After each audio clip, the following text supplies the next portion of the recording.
Hi everyone. How many of you have ever had buyer's remorse? Now what do we mean by buyer's remorse?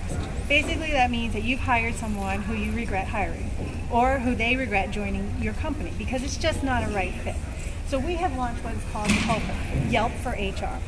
And it's a dynamic concept that allows teams to evaluate their managers and describe their positions. Because in this day and age of constant feedback, we need to apply that to our companies as well. So what this does is say Mukta is the manager of all of us. We would then provide Yelp-like feedback to her on a regular basis through this concept. And at the same time, we would describe our jobs. So that way, when I leave and the next Laura comes in to replace me, she has a dynamic job description that explains what I do or what I did do. And then she can change it to match how it has morphed into what she does. The benefits of this are numerous. One, Mukta now knows what her team considers to be her top 3 strengths, what her team considers to be her top 3 weaknesses, as well as a scorecard where every manager in the company gets the same exact criteria on which they are evaluated. And that scorecard can be what she uses then to market herself as a manager, as a leader in her future endeavors. Now, you might be wondering, what about privacy? Of course we thought about that too.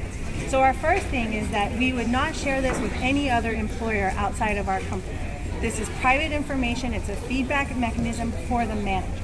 Now, if she wants to share her scorecard on LinkedIn, by all means she can do that. But we will not share that. We will honor her privacy. On the other hand, during our candidate search, we would share things that are not necessarily negative, but that the candidate needs to know in order to know if he or she will fit in the company.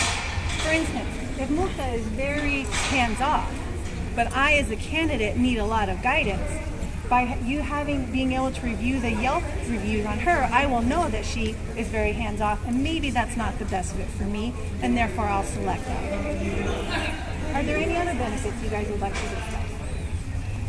Touching on what Laura was saying about not being a right fit in terms of micromanaging and so forth, it's really important that we pre-screen candidates in this day and age. So what we are doing is each candidate goes through a pre-screening process, touches on their personality and other features we may be interested in, and lets us know, okay, do they need to be micromanaged, do they not? Awesome, we have that group right there. We know who they need as a supervisor. We can then match them up with a supervisor in the company that will help them be successful in the company. Because the one thing we don't want to do is mismatch a supervisor or manager with a candidate, because that is not setting anyone up for success.